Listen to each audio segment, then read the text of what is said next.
hangin eh. Kanan. So, kanan. Oh, lumulusot pa nga. Grabe guys, oh. Uy, nako. Kanan ulit. Kanan ulit, kanan. Hindi mo alam ba kung normal ba ito na ulan? Bagyo talaga ito. Dito ba bagyo? No? Oo, ano, September, ano eh. Walang talaga eh. Grabe oh. Dito.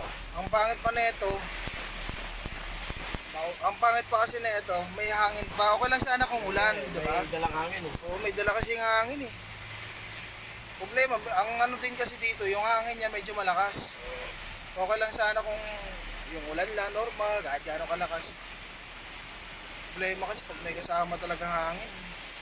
Kaya no, guys, wait, sobrang lakas talaga ng ulan dito sa amin, Taguig. Dadaanan namin, no, binaba na. Sigurado ako na ito, yung pupunta natin mamaya, yung last natin pipikapan mamaya, kabasaan, sigurado yan, lalangoy itong L3 pag hindi tuminto. Pangalan pa lang kabasaan eh. Talagang bahain talaga eh. Pangalan pa lang kabasaan eh.